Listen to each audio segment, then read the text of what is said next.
You've been told stories about what happens after death.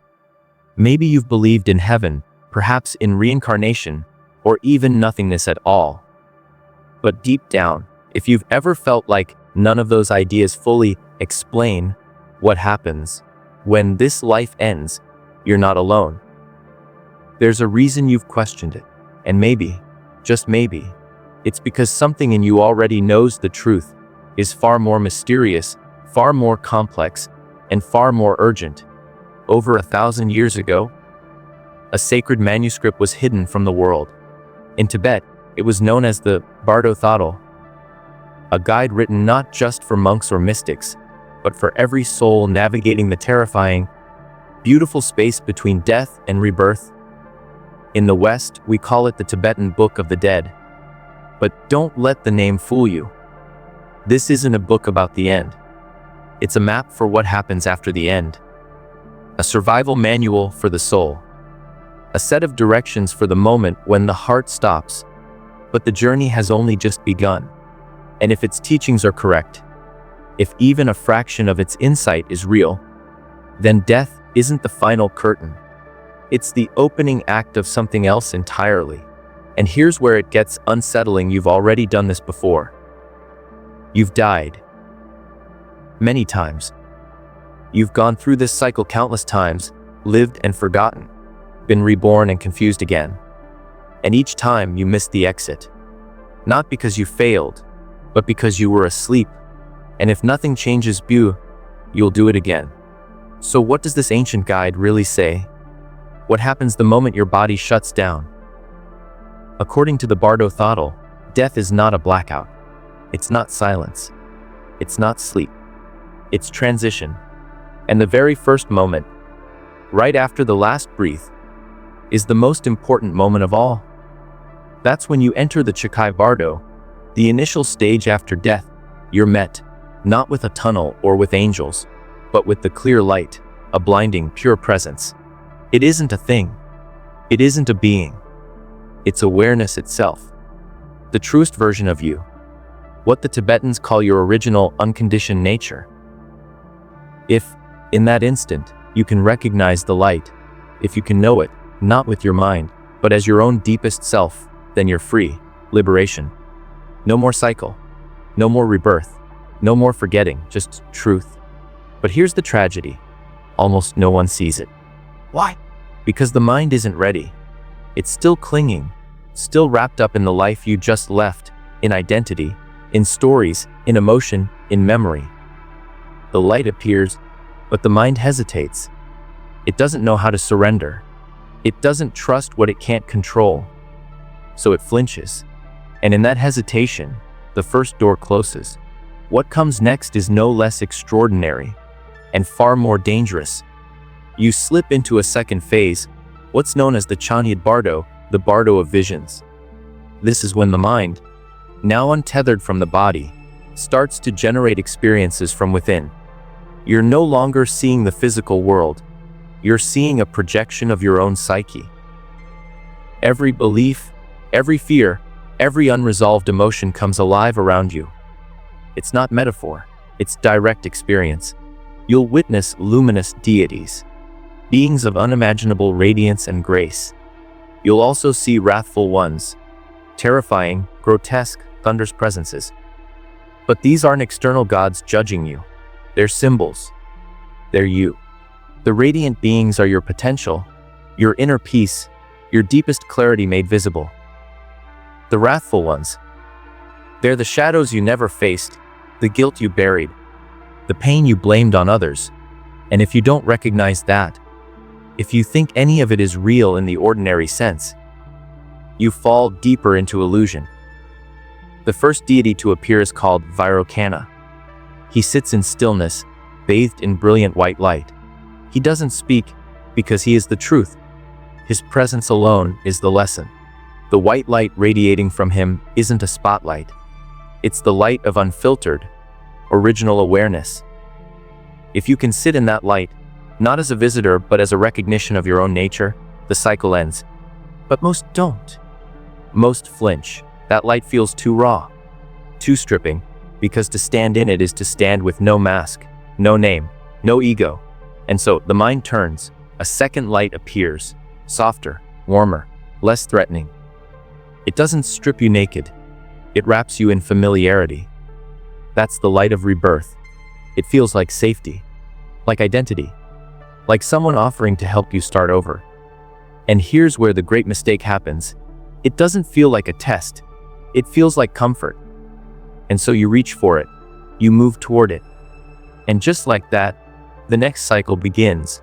Another life, another forgetting, another birth into form shaped by the very attachments you never let go of.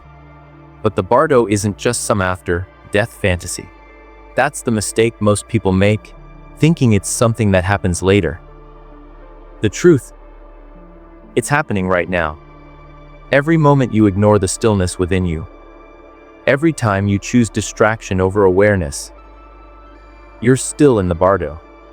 And the more you begin to understand that, the more powerful your presence becomes. Not just in facing death, but in facing life. Back in the Bardo, the story continues. You missed the first door. You didn't see the clear light. That's okay. Many don't. But now the next phase tightens. You're still in the realm of visions, but things have shifted. They're more symbolic now. More personal. The mind begins spinning scenarios out of your unresolved stories. You're not being punished. You're being mirrored. There's no judgment, only reflection. The deities now take on specific meanings. Each represents a part of your psychological landscape. You might see a being holding a mirror to your face. Not literally, but energetically. You'll be forced to confront what's actually been motivating you. The guilt beneath your generosity. The bitterness beneath your strength. The fear beneath your ambition. All the stories you told yourself, stripped bare. You'll stand in front of something still. Silent. And it won't accuse you. It won't attack.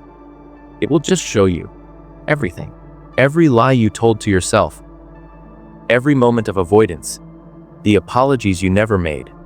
The forgiveness you never gave. The pain you never claimed as yours. It's all there. And once again, a choice. In that moment, a light appears.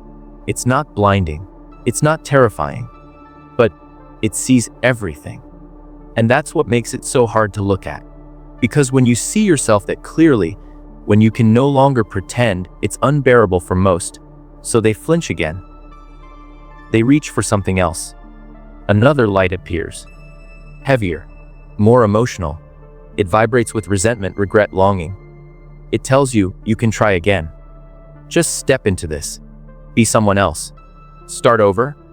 And it doesn't feel like a trap. It feels like relief. But what's the cost? That light is not freedom. It's escape. And every time you take it, you're building your next life from the very same pain that haunted your last one. Not as punishment, but because that's what still lives in you. That's what still echoes. That's what still pulls. This is the true cycle of rebirth. Not some divine system handing out judgment. It's you, looping yourself. Because you've never stopped running from what you didn't want to see. And this is where the ancient text shifts its tone. It stops whispering. It starts shaking you. Wake up, it says. Right now, or you'll do this again. Because the truth is, it's not just death that does this to you. It's life. Every time you look away from a truth. Every time you numb yourself instead of feel. Every time you chase an illusion over stillness, you're reenacting this very cycle. And you don't need to die to do that. The door is still open. But you've ignored it 3 times now. And what comes next doesn't play fair. The moment you miss the truth once, it haunts you. But when you miss it a second time, a third, the universe stops waiting. It doesn't grow impatient. It becomes precise. It starts turning the screws, not out of cruelty, but out of necessity. This is where the Bardo shifts. The lessons aren't offered anymore like gentle invitations. They arrive like mirrors you can't turn away from. You are still in the Bardo of visions, but the peaceful guides, the radiant, calming ones, have stepped back. What comes now is a tightening spiral, a deepening confrontation. The space around you begins to compress. There's no landscape anymore. No sky.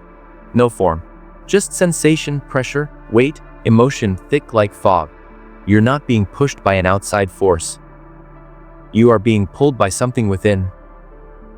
Everything you carried in life, but never processed, all converging in this dense, disorienting layer.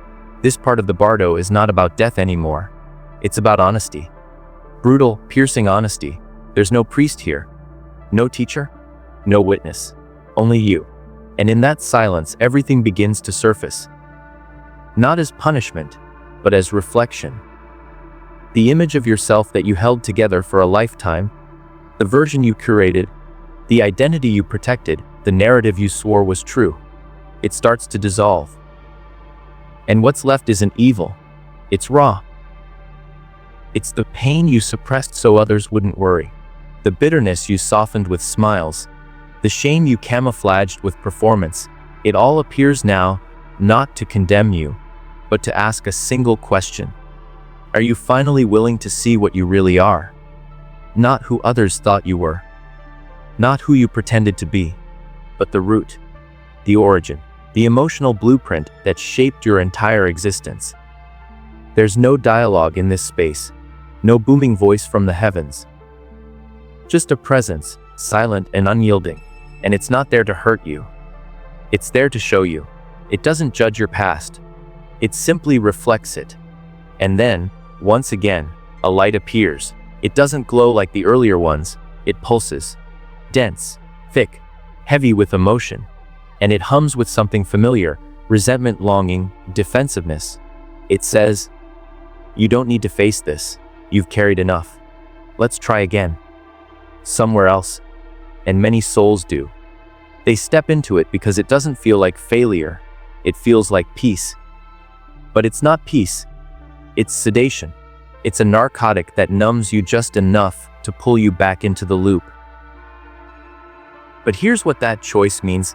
If you follow it, you'll enter another life shaped not by what you've learned, but by what you refuse to confront. A life heavier, more confusing, more reactive.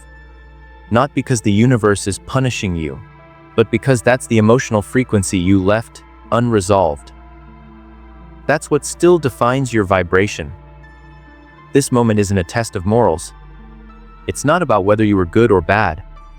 It's a test of presence. Can you sit in the raw truth of yourself without flinching?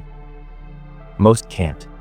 Not because they're weak, but because they've never practiced. The world we live in teaches us to run, to distract, to achieve, to deny. So, when the Bardo shows us who we really are, we do what we've always done. We flinch. We rationalize. We reach for something familiar. But here's the twist: this moment has happened before. Not just in death, but in life. Every time you looked into your own eyes in the mirror and felt something you couldn't explain. Every moment you sat in silence and felt uncomfortable in your own skin. Every time you knew something wasn't right but stayed anyway. That's this. Turned down in volume, sure. But it's the same signal. And if you keep ignoring it, here in death or in life, the cycle tightens. The fourth day of the Bardo arrives, and the shift is no longer subtle. Now, the mind brings forth one of its oldest shadows: pride. Not the kind that gives you courage. Not the strength to endure hardship. But the fragile kind. The armor. The voice that said, "Don't show them you're scared." The one that made you prove your worth, even when you were drowning. The one that whispered, "You're only safe when you're admired." And in the Bardo, that energy doesn't just whisper. It roars. You'll feel it rise like a wave. This deep, surging sense that you still matter, that you're still someone, that maybe you've earned your place here after all. And for a moment, it feels good. It feels like you're winning, like you've proven something. But that's the trap. In this space, ego doesn't empower you. It exposes you. And the brighter your pride shines, the more visible your wounds become. Because this part of the Bardo doesn't respond to who you think you are. It responds to what you're still holding on to. And if beneath that pride lies insecurity, the fear of being insignificant, of being forgotten, of not being enough, then the Bardo reflects that back tenfold. You begin to feel the split, a pull in two directions. One part of you wants to keep performing, to keep holding the mask up, but the other part, the deeper part, feels the toll, the years of pretending, the missed moments, the connections sacrificed for image, the truth abandoned for control, and then, like clockwork, another exit appears. A dull light, familiar, comforting, and it doesn't seduce you with glory. It whispers, just try again. One more chance. You'll do better next time. And once again, it doesn't feel like illusion. It feels like hope. But that's the most dangerous illusion of all. The belief that salvation comes later. Because if you follow that light, you're not starting over. You're resuming the same story, the same karmic loop. Your next life will be built on the same unresolved pride, the same hunger, the same fragile image you never let go of. You won't be punished. You'll just be you. Again. And here's the hardest truth: you've been here already. In this very life. Every time you succeeded and still felt empty. Every time you hit the goal and thought, is this it? Every time you kept working, striving, performing, because the silence was scarier than the struggle. That was this test. Every single time. The Bardo isn't far away. It's here, right now. Every moment you ignore what's real in favor of what's comfortable, you're in it. Every time you choose image over truth, you're deep inside it. And each time you say, next time, you lock yourself deeper in the loop. But there's another way. If you stop chasing, if you stop rationalizing, if you stop defending, if for even 1 second you can sit in total stillness, in total recognition of all that you are, without needing to justify it, something happens. The illusion breaks, not with fire, not with angels, with stillness. The moment you stop reaching, the pattern begins to dissolve. But if you don't, if you miss this fourth exit, what comes next doesn't try to wake you. It tries to break you. The fifth day begins, not with visions, not with emotion, but with force. Suddenly, everything changes. There's no warmth, no guidance, no mirrors. There's only power. Something massive, primal, and unrelenting. It doesn't speak. It doesn't offer wisdom. It crashes into you like a tidal wave. It's not a demon. It's your mind, fully unleashed. Everything you've buried, every rage you swallowed, every fear you silenced, every grief you left unspoken, erupts all at once. Not in metaphor, not in memory, in presence, and you feel attacked. But nothing's attacking you. This is not a haunted house. This is you. It's the part of you you never allowed yourself to feel. And now, unfiltered, unregulated, unmasked, it is all consuming. And your instinct, run, escape, hide, but you can't, because there's nowhere to go. There's no door, no body to cling to, no identity to return to. And then, the chaos collapses, not into peace, into nothing. Suddenly all sound disappears. All form vanishes. There's no light, no ground. Just void. You are not being chased now. You are being erased. And the fear here is unlike anything else. It's not fear of death. It's fear that you never existed. That nothing you ever did mattered. That there's nothing to return to. Nothing to be. This is the final threshold. The final lie. And the final opportunity. Because if you react, if you flinch, if you try to rebuild something familiar, the cycle resets. The chaos returns. The visions reappear. The spiral restarts. But if you don't, if you can just sit in the nothingness, unmoved, unafraid, then something shifts.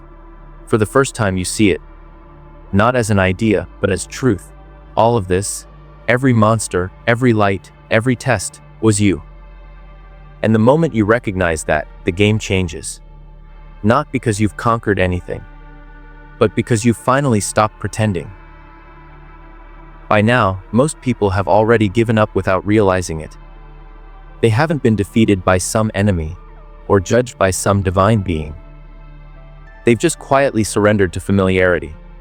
They've reached for the lights that felt safe. They've mistaken projections for reality.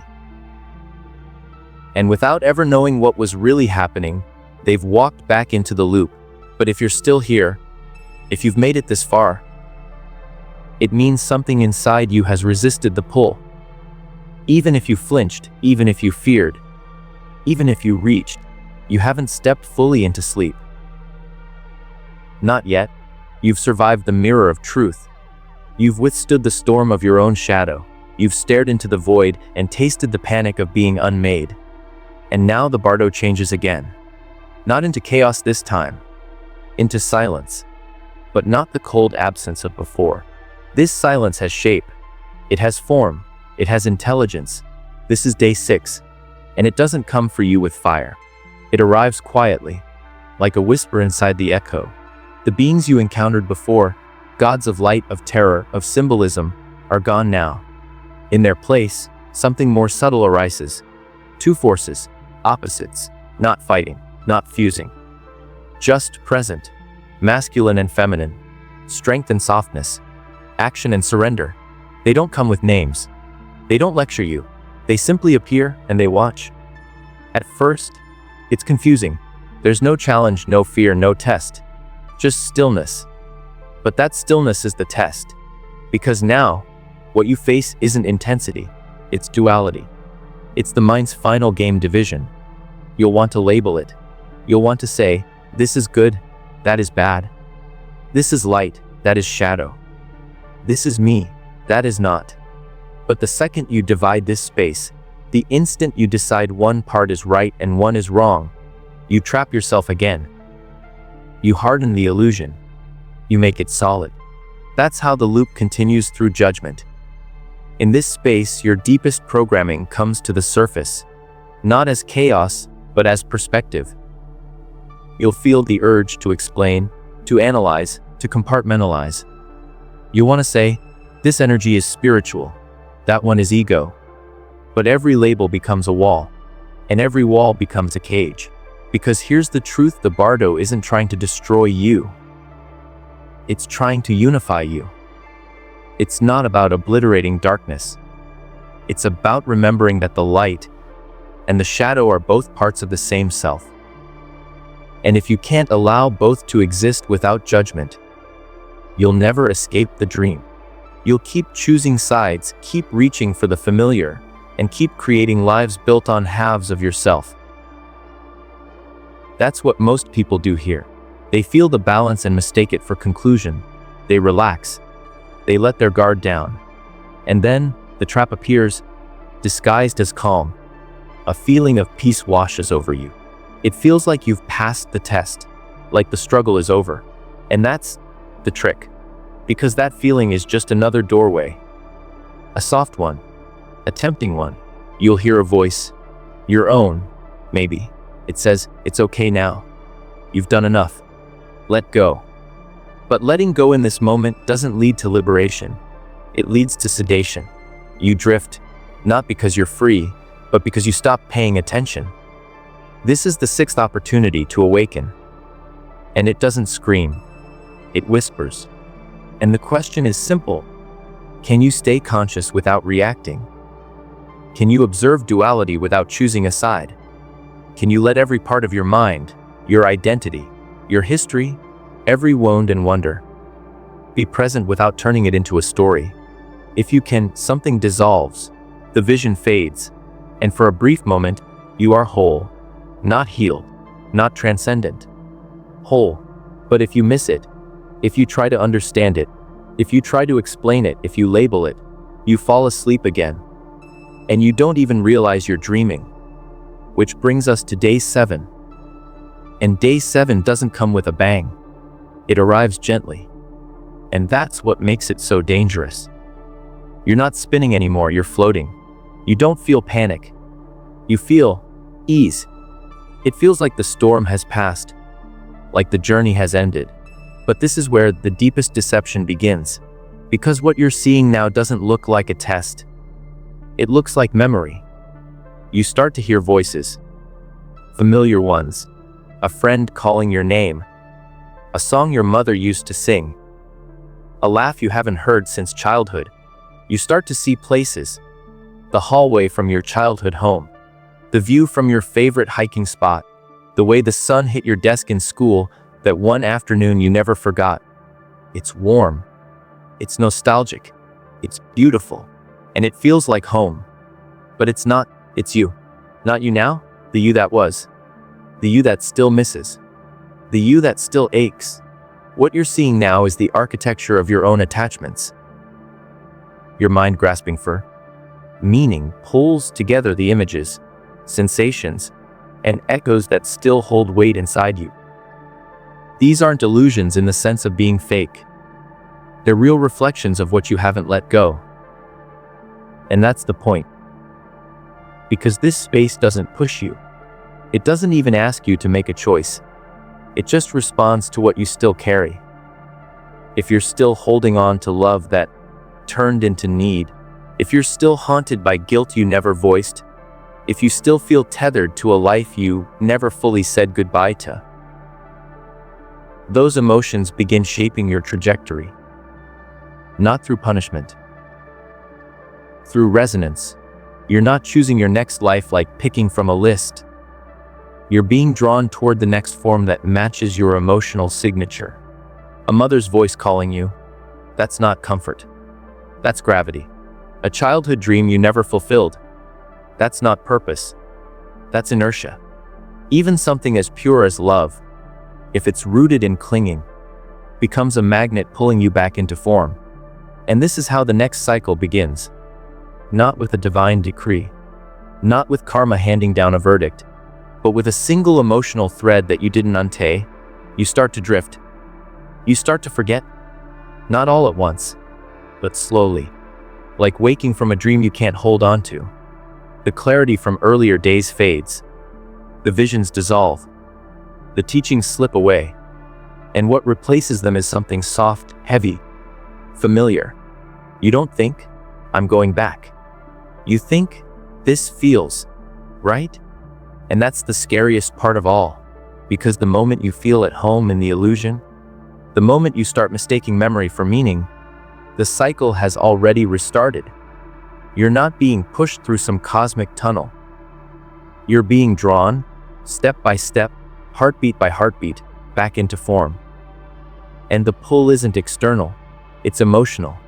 The argument you never resolved. The grief you hid under achievement. The dream you chased so hard you forgot why it mattered. The fear that someone somewhere was still waiting for your apology. All of that becomes the blueprint. This is the last exit. There are no more deities, no more lights, no more tests, only a single, subtle chance to stay awake. You don't have to fight, you don't have to run. You just have to see, to recognize this as the final echo of your own longing.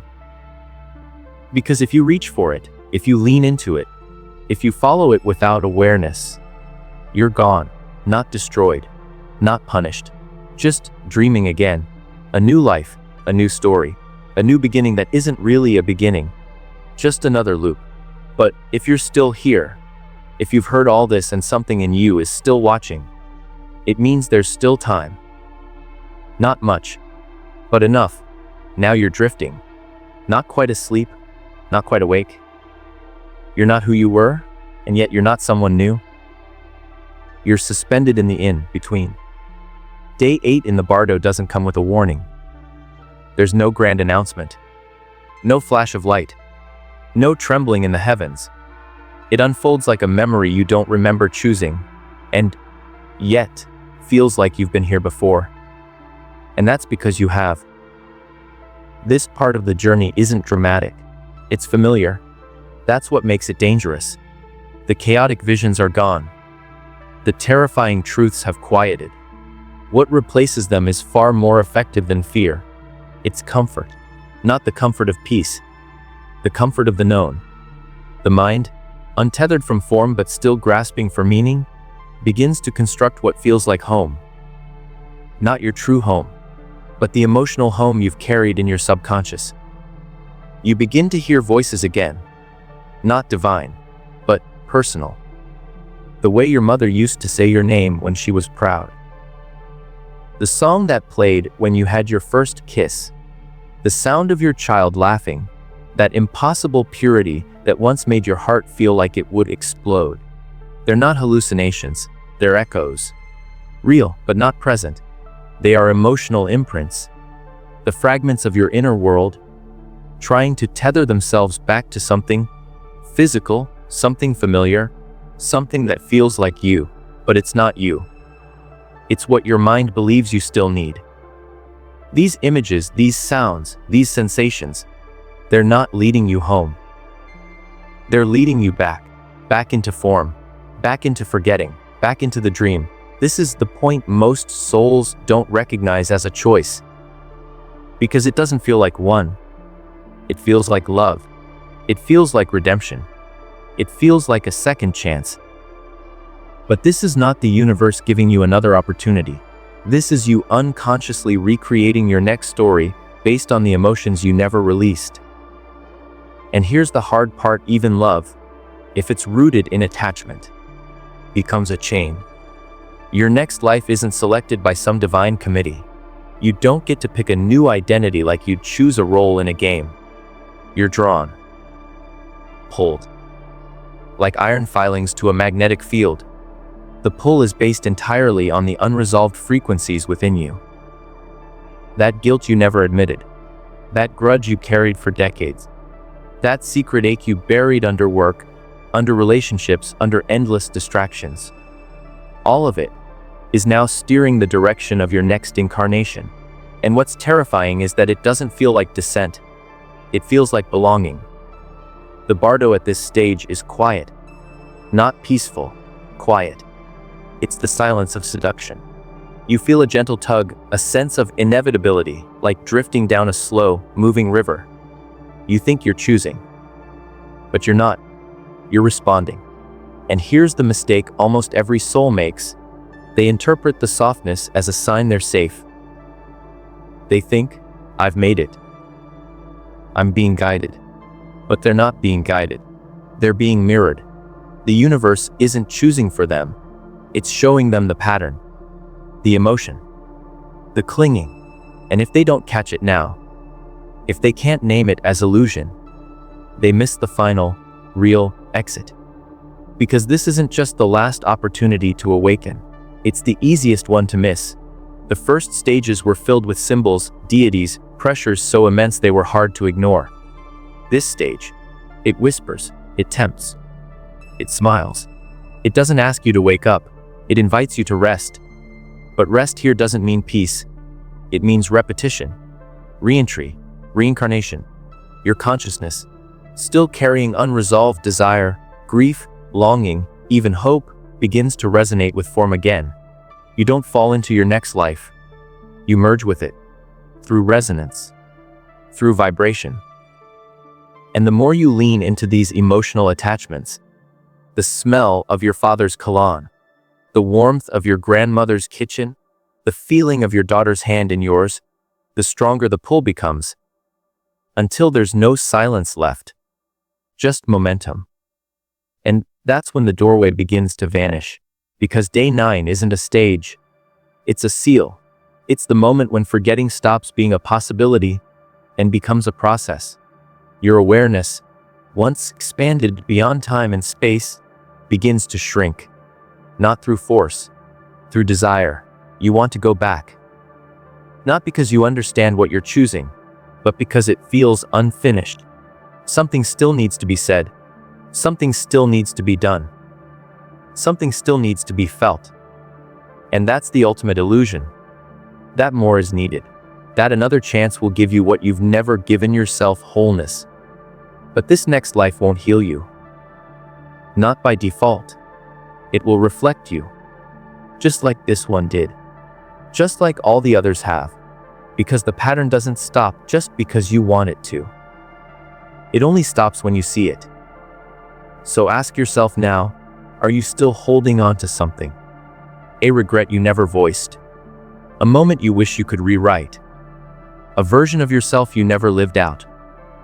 Because those are the things shaping your return. And when the return begins, it's already too late to rethink. You feel warmth again. Pressure. Familiarity. You don't realize you're descending. You feel like you're arriving. But you're not arriving anywhere new. You're circling back. This is the moment the teachings have been trying to prepare you for all along. Not the chaos. Not the terror. Not the wrathful visions. But this, the gentle lie. The part of the cycle that feels like grace, but is actually gravity. You hear the voice that says your name the way no one else can. You smell the earth after the rain from the house you grew up in. You feel the softness of your childhood bed, the one you curled up in after your heart was first broken. And you think, this must be it. This must be home. But it's not. It's the beginning of the loop. Again. Day 10 is not a clean slate. It's a soft reset. The final absorption of identity. You no longer remember the Bardo. You no longer remember the clear light, the visions, the warnings, the chances, the truth. All of it is fading, like the remnants of a dream slipping through your fingers at sunrise. And something strange happens. You begin to feel form again. Not fully, not logically, but somatically. You feel confined, small, enclosed. Maybe you feel warmth wrapping around you. Maybe pressure, like being held too tightly. Or maybe you feel nothing at all. Just the hum of becoming something. This is the descent into the womb. The entry into the physical. You're not being placed into a body. You are becoming one. And you don't even know it's happening. That's how complete the forgetting is. You feel sensations, but you can't interpret them. You respond, but you don't question. You're aware, but not conscious. And the deeper you go into this form, the more everything else fades. The Bardo doesn't end with fanfare. It ends with silence, with a soft closing of the door. You don't hear it shut. You don't see it lock. You just forget it was ever open. And now, you're inside the body, not fully formed, but fully trapped. You won't remember this journey. You won't remember the truth. You won't remember the chances. You won't remember yourself. You'll be born. Again. You'll have a name. Again. You'll search. You'll long. You'll forget. Again. And you'll think it's all new. But it's not. You are not beginning a life. You are continuing a pattern. The same fears. The same desires. The same karmic wounds disguised as choices. Until, maybe, this time, something different happens. Maybe this time, you see it. Maybe this time, you feel the loop. Maybe this time, you remember the space between breaths, the silence behind the stories. Because liberation doesn't begin in death. It begins in life. Right here, right now. In the way you speak. In the way you listen.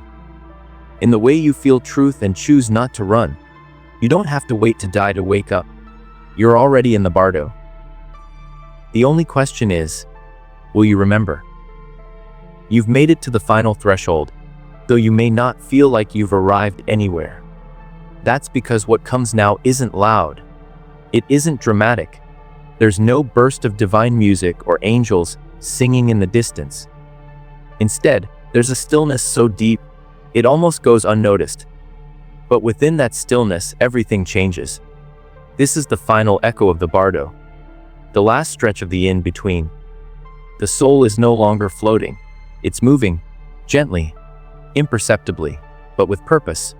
There's a pull, and that pull feels right. It feels earned. It feels like destiny. But it's not destiny. It's momentum. Emotional momentum. Karmic gravity. The residue of everything you didn't release, everything you couldn't say, everything you weren't ready to let go of. And now, it's carrying you into form. You didn't decide on your next life the way someone picks a new direction on a map. It wasn't a conscious choice. It wasn't even a choice at all. It was resonance. Your soul vibrating with an unfinished note. And that note found its harmony. In the parents, in the place, in the energetic configuration that matched your unresolved state. You don't remember how it happened, but you've already crossed the line. You're not outside anymore. You're inside a body that's still forming, inside a story that's just beginning. But it's not a blank page, it's a continuation, a repetition, a loop.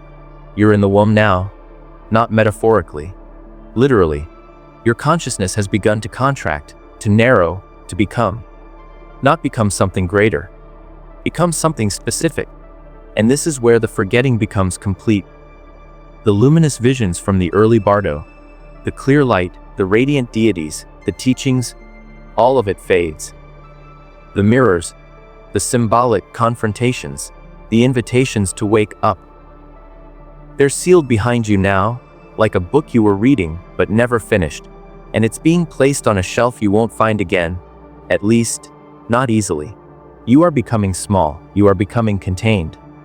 And yet, something lingers. It's not a memory. It's not even a thought. It's more like an echo. A faint vibration buried deep in the cells, in the heartbeat, in the breath that hasn't yet been taken. It will show up as a strange familiarity years from now. When you stand in a room you've never entered and feel like you've been there before. When you hear a truth spoken by someone and feel like you always knew it. When you fall in love with a stranger and feel like you've known them forever. Those echoes, that's all that remains, because the Bardo doesn't leave you empty-handed. It leaves you with seeds. Seeds of awareness. Seeds of recognition. And one day, if something awakens within you, if you choose to look inward, those seeds might sprout. But that's for another time. Another life. Another beginning that isn't really a beginning. Because here's the uncomfortable truth. Your next life has already begun. And you didn't even notice. It started not with a choice, but with a pull. Not with awareness, but with emotion. Not with light, but with longing. And that's how it happens for almost everyone.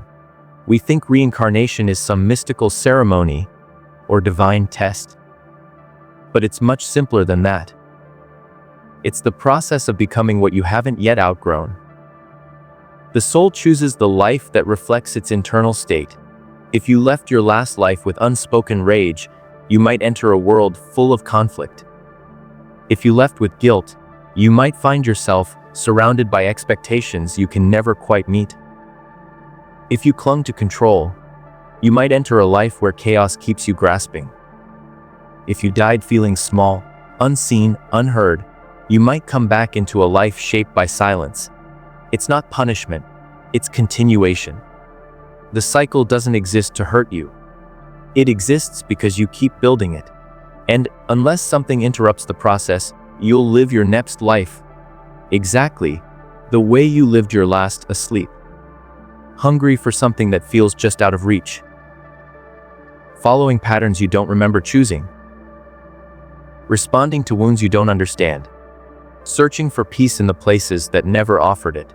But here's the beauty hidden in all of this. There's still a chance. Even here, even now, inside the womb, inside the loop, inside the forgetting, you can wake up.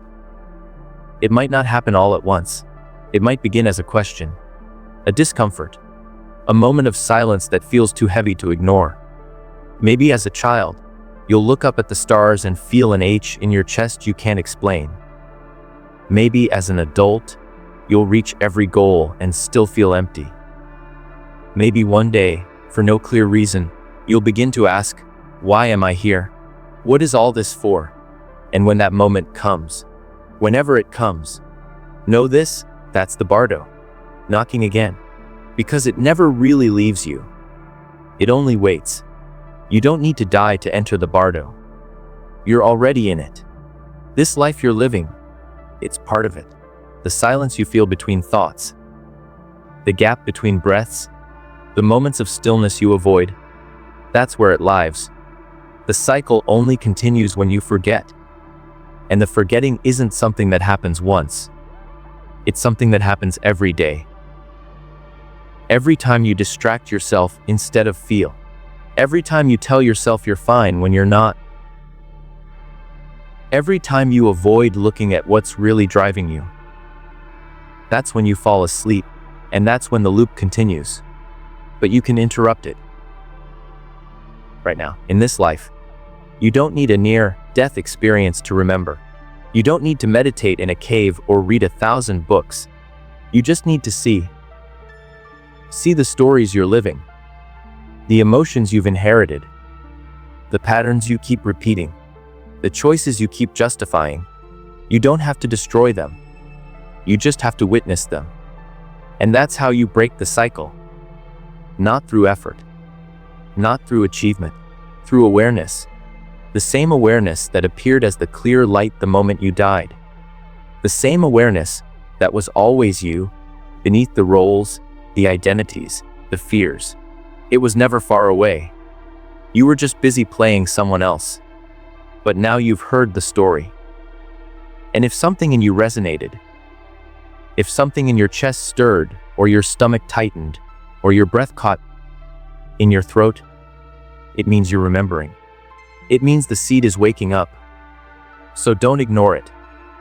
You might go through the rest of your day and forget this message. You might get pulled back into routine. That's okay. That's normal. But you'll never unhear it. And when the moment comes again, and it will come, you'll be more prepared. Because the Bardo isn't waiting at the end of your life.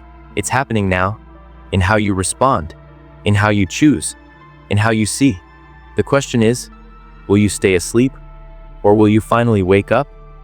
Because the cycle only needs one thing to continue your unconscious agreement.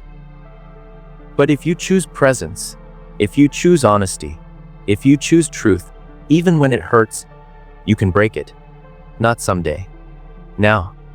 The next breath you take could be the beginning of the end. Or it could be the start of another loop, and no one, not even the gods, can decide that for you. Only you.